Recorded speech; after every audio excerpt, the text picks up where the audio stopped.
guys, selamat datang kembali di podcast Warnet bareng aku Anastasia. Nah, seperti biasa podcast ini bisa kalian dengerin di Spotify Warnet dan juga ditonton di YouTube kita Hypernet Technologies.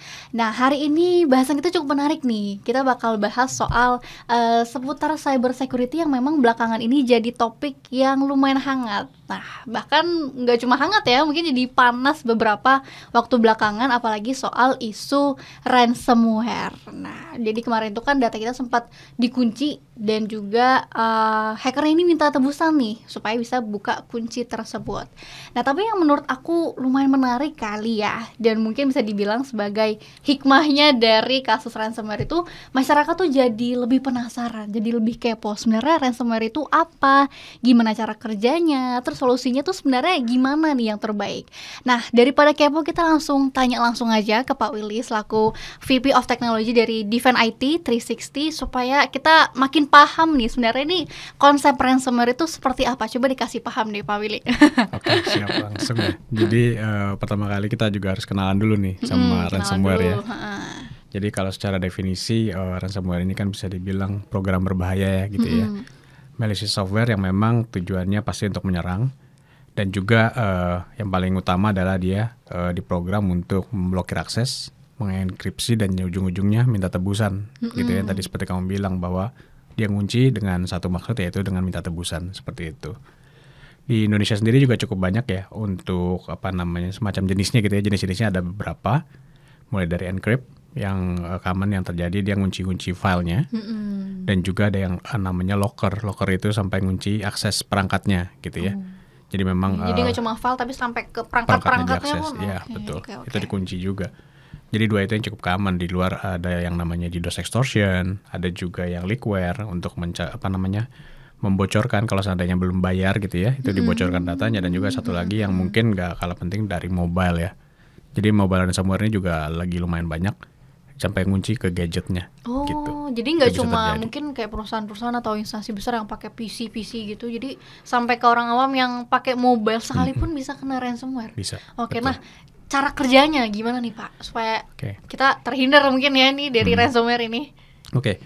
Untuk cara kerjanya sih yang pertama biasanya paling umum, serangan yang paling umum itu lewat email ataupun phishing link yang memang tidak sengaja atau tidak disengaja klik gitu ya. Tidak disengaja. Ya, saya mungkin bisa bilang seperti itu. Kemudian once dia activate, dia akan tertanam di dalam istilahnya di PC itu ataupun di perangkat yang memang email tersebut ada di mana, dan mulai melakukan enkripsi. Dia mulai mencari file-file penting dan kemudian dia mulai mengenkripsi, mengunci, dan akhirnya dia si hacker ini mengirim semacam kayak notifikasi gitu ya bahwa file kamu terkunci, kami minta tebusan sekian-sekian untuk bisa dibuka kuncinya, seperti itu. Dan ternyata tadi Pak Willy juga sempat sebut ternyata jenisnya juga banyak nih, ada crypto, ada locker, dan aku juga sempat baca nih kemarin tuh sempat ada ransomware as a service. Jadi skema bisnis kalau misalnya kita artiin ransomware as a service itu berarti ransomware yang bisa dijadikan sebagai sebuah layanan gitu. Nah, ini gimana nih konsepnya nih? Mungkin kalau ransomware, jadi bisa dibilang ransomware ini yang tadi saya bilang sengaja atau tidak disengaja gitu ya. Jadi memang bisa diaktifasikan dengan dua cara. Nah, mungkin kalau kasus yang paling ramai ransomware as a service itu mungkin contohnya yang paling ramai itu 2021.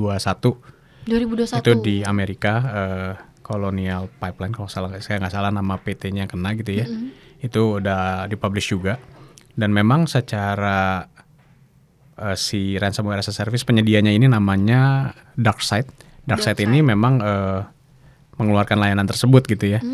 Dan ini untuk yang bigger purpose, karena dia bisa sampai kemarin kalau untuk angka tebusannya itu sekitar 4,4 juta US dollar atau setara 75 Bitcoin, itu besar sekali kan. Dan juga kalau dari impact-nya, bisnisnya itu kemarin sampai Amerika itu karena dia kan penyedia layanan pipa minyak gitu ya, bahan bakar minyak. Nah, itu bisa sampai kemarin terganggu, bahkan sampai langka jatuhnya di sana. Jadi sampai kalau segede itu impact-nya sampai langka. Impact ekonominya. Jadi ya kembali lagi tuh ransomware as a service ini baik lagi ada maksud di balik itu semua untuk yang the greater purpose-nya ada gitu ya.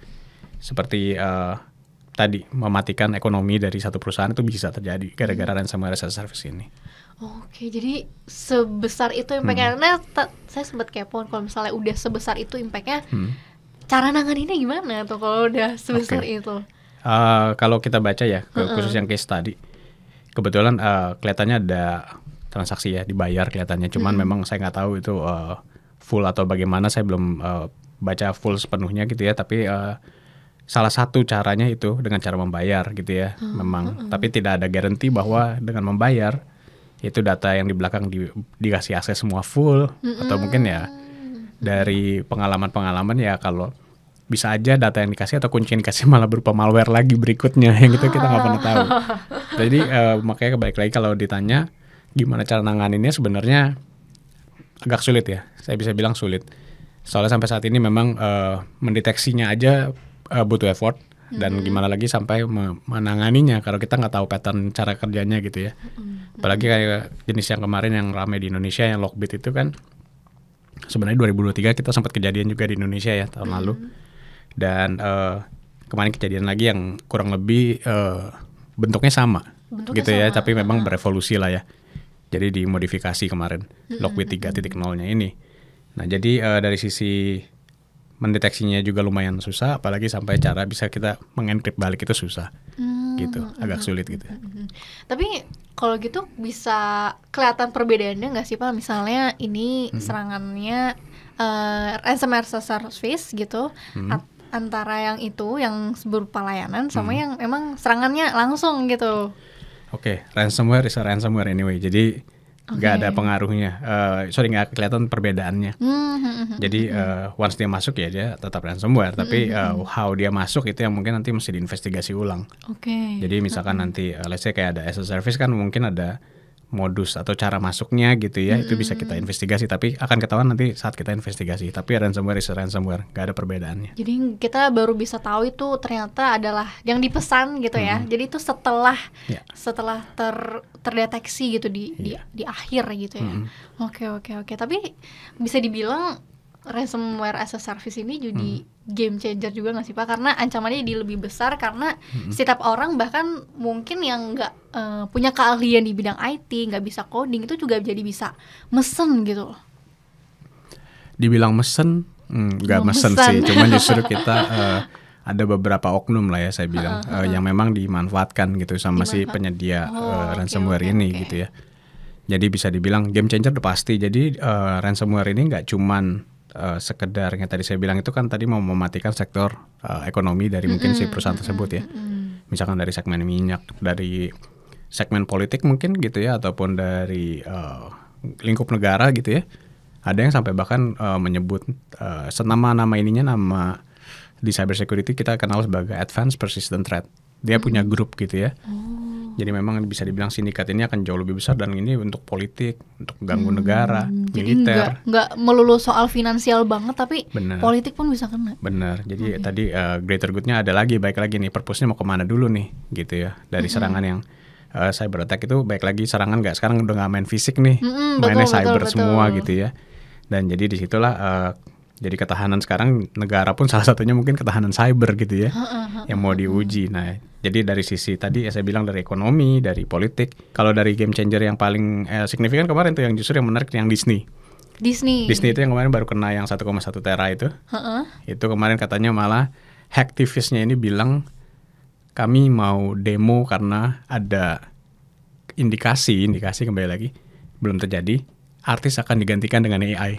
Dan sebutannya menarik tuh, hacktivis sebenarnya. Jadi hacker dan aktivis gitu ya. Jadi mereka dalam tanda kutip itu demo. Jadi ya baik lagi, ini hal-hal seperti ini jadi ya, tadi kamu bilang kata-kata itu betul sekali. Game changer itu menjadi bentuk demo, bisa juga jadi salah satunya gitu ya. Menarik sih memang. Menarik. Jadi ya tadi ternyata juga bisa jadi apa ya, jadi suatu gerakan gitu ya untuk mendemokan sesuatu, untuk menyuarakan sesuatu, dan juga ada banyak purpose lainnya lah. Dan salah satunya bisa disalurkan lewat ransomware service ini gitu sendiri. Betul. Kalau misalnya di luar negeri saya sempat baca juga udah lumayan banyak gitu dipakai. Bahkan ini mungkin bisa dikoreksi atau gimana ya. Saya pernah baca kalau nggak salah dengan $150 bisa dipakai nih ransom as a service. Mungkin dengan skala yang nggak sebesar itu kali ya, skala yang kecil-kecil gitu. Kalau misalnya Bapak ngelihat apa ya, mungkin fenomena ini gitu kan di luar negeri, di Indonesia mungkin ada kemungkinan bakal kayak gitu juga nggak sih Pak? Ada kemungkinan, pasti ada ya, tapi balik lagi tadi, angka itu nggak mencerminkan impact ya. Jadi memang mungkin angka kecil impactnya kecil juga bisa, tapi angka yang kecil bisa mengakibatkan impact yang gede bisa, tergantung dari tadi saya bilang oknumnya. Once kita let's say kayak kita oknum mau memanfaatkan seorang orang IT di dalam gitu ya. Nah itu kan bisa aja mengakibatkan istilahnya sampai dia dipecat atau apa. Jadi istilahnya si institusi yang penyedia layanan ini harus membayar mungkin gajinya di sebulan, kan nggak mungkin $150 ya orang IT misalnya. Hal seperti itu. Jadi siapa yang menjadi oknum yang dipakai untuk menghancurkan institusi tersebut, itulah yang mungkin besar maunya di situ gitu ya. Jadi kalau misalkan kita let's say mungkin dari mafia kayak Office Boy gitu ya, contohnya misalnya ada beberapa kejadian yang saya pernah dengar, justru bawa flash disk dicolok aja gitu di PC orang, itu bisa terjadi. Dan jadi mungkin si OB juga nggak tahu gitu. Ya jadi cuma disuruh ini sekian uangnya buat kamu, ya udah colok. Selesai. Sesimpel itu. Sesimpel itu. Sekali colok kan udah langsung bisa kena. Dan itu bisa merembet juga kan Pak ke PC-PC lain, apalagi yang terkoneksi ke satu WiFi atau server gitu. Yes. Bener. Jadi dalam satu jaringan itu cepat banget dia loncat-loncatnya. Sengeri itu. Kalau misalnya serangan-serangan ini kan pastinya semakin lama akan semakin terus berkembang gitu ya, apalagi ya dunia digital nggak ada batasnya dibilang ya. Ada nggak sih Pak mungkin cara cara paling ampuh untuk mencegah lah supaya atau meminimalisir supaya kita tuh nggak terkena ransomware ini gitu? Oke. Ya itu paling pertama adalah kita cyber security awareness-nya kita mesti dapat nih. Gitu ya. Yang mungkin yang paling simpel kan kayak seberapa berkalanya kita ganti password, PIN, ATM atau apapun itu. Yang kedua yaitu awareness kita terhadap hal yang kayak gini. Di luar lagi rame apa kita tahu. Terus bagaimana how to mitigate gitu ya. Dan kayak semacam kayak ada sosialisasi dari beberapa institusi itu ada juga yang menyediakan ini kok semacam kayak sharing gitu ya terkait cyber security ini. Saya kemarin sempat waktu kejadian Indonesia kemarin ramai itu, saya sempat lihat di LinkedIn memang ada beberapa yang justru ngasih tahu tuh gimana cara ngupasnya kejadian kalau kayak gini, dan juga dari sisi kita kalau kena tuh harus ngapain sih gitu ya. Ini mungkin hikmahnya. Betul, ini hikmahnya. Jadi belajar karena kejadian itu ya, jadi kayak istilahnya sebenarnya kan pengennya prevent ya. Iya, tapi ternyata memang harus kena dulu gitu ya. Jadi sakitnya dulu tapi baru belajar. Tapi anyway kita harus belajar juga gitu, dan kita harus teredukasi dengan baik, karena kan ada satu quote yang bagus, the weakest link in security chain is the human element. Humannya. Makanya jadi dari sisi human element, baik lagi itu human firewall-nya yang harus dinaikin, harus ditingkatkan edukasinya.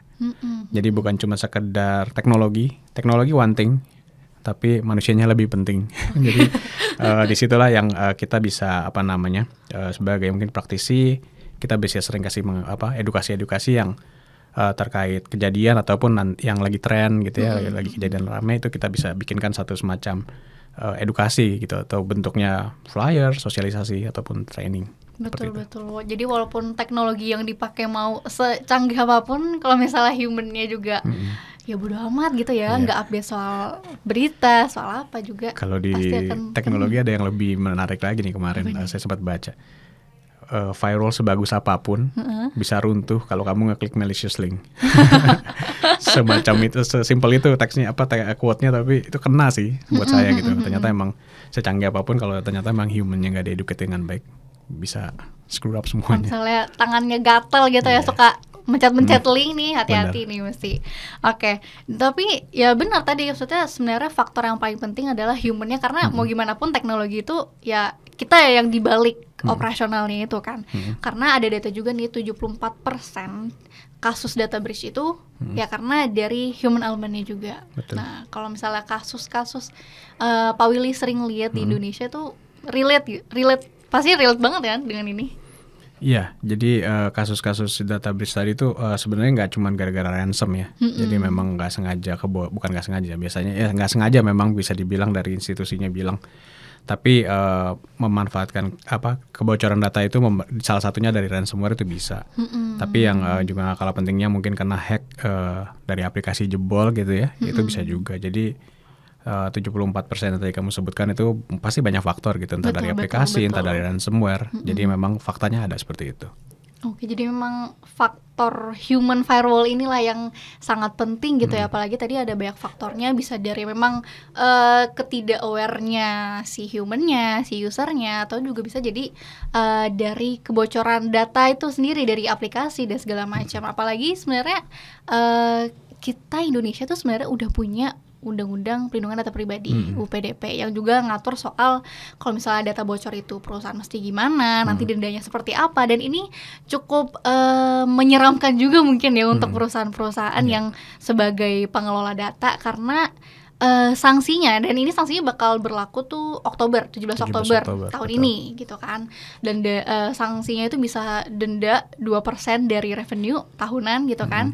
Bisa juga kena pidana, bahkan sampai penutupan organisasinya. Itu kan pasti ngeri banget kan. Nah, ini gimana nih Pak Willy ngelihat keterkaitannya nih? Ya, jadi bersyukur ya pemerintah punya bukan awareness, jadi punya intens untuk memperbaiki security-nya gitu ya. Memang mulai dari UU PDP ini bisa jadi salah satu untuk bisa semua institusi baik dari swasta, pemerintahan itu untuk benar-benar relate dengan cyber security ini gitu ya, menjaga keutuhan, integritas, confidentiality, availability dari sebuah dari data gitu ya, itu menjadi penting. Dari sisi itu PDP itu memang ancamannya menakutkan, tapi in the end kalau memang ada price yang harus dibayar itu kan karena keteledoran. Jadi hal-hal seperti itu yang mungkin bisa dibilang ya mereka harus lebih aware, jangan sampai ini terjadi kebocoran. Jadi bersyukur pemerintah bisa mengeksekusi itu sekarang gitu ya. Kebetulan lagi ramai sekali dan harapannya hal-hal seperti ini nggak kejadian lagi. Baik lagi dari people, proses teknologinya emang benar-benar mesti dijalankan semuanya dengan baik sehingga nanti UPDP pun bisa kita sukseskan sama-sama seperti itu. Apalagi maksudnya kalau misalnya kita nih sebagai pelanggan yang sudah mempercayakan data kita ke suatu perusahaan, kita juga bisa ada undang-undangnya, ada peraturannya kalau kita juga bisa ikut nuntut ganti rugi nih kepada perusahaan tersebut. Jadi kita pun juga punya backup nih, backup kita supaya kita tahu kalau data kita tuh seperti itu, sedijaga itu sama perusahaan gitu ya Pak. Ya, trust yang harus dibangun dari kita kan ngomongin institusi ya, jadi trust yang harus dibangun juga kemarin tuh sempat runtuh lah bisa dibilang ya. Tapi memang bisnis harus berjalan gitu ya, proses-proses ini harus dialami, tapi ya kembali lagi lesson learn-nya ada dan harapannya bisa segera catch up dan teknologi-teknologi ini bangun benar-benar diefektifkan gitu ya, dan juga bisa diutilisasi dengan baik gitu. Kembali lagi mulai dari disiplin hal yang kecil tadi saya bilang, human firewall, dengan adanya UU PDP, dengan adanya mungkin kalau aplikasi itu kita bisa lakukan semacam tes kerentanan dan lain-lain gitu ya, ataupun sosialisasi tadi untuk human firewall itu menjadi hal yang core of the core-nya gitu ya. Jadi istilahnya fundamental, tapi kalau nggak dilakukan juga ya what's the point anyway gitu, jadi nggak ada gunanya. Betul, seperti betul. itu. Jadi ini catatan penting banget lah buat perusahaan-perusahaan sekarang, apalagi udah ada data kasus yang lumayan besar kemarin itu. Jadi benar-benar jadi pelajaran supaya bisa lebih meningkatkan keamanan data perusahaannya dan juga comply nih sama UU Pelindungan Data Pribadi yang memang juga mendukung gitu kan keamanan data kita gitu ya Pak. Oke. Baik. Terima kasih banyak Pak Willy, kita mungkin sudah banyak menuntaskan kekepoan orang-orang awam yang tadi mungkin di awal masih kepo soal apa sih ransomware dan hubungannya sama UU PDP tadi, karena kan ya berhubungan dengan data tentunya penting banget ya, karena ya zaman sekarang kayak tadi dibilang serangannya udah bukan serangan fisik lagi, tapi serangannya main serangan digital, serangan data gitu ya. Oke. Baik, kalau begitu sekian dulu episode Warnet kali ini. Jangan lupa untuk stay tune untuk dengerin ke podcast kita selanjutnya di Spotify Warnet, dan juga untuk nonton fullnya kalian bisa nonton di YouTube channel kita Hypernet Technologies. Kalau gitu saya pamit undur diri, sampai jumpa.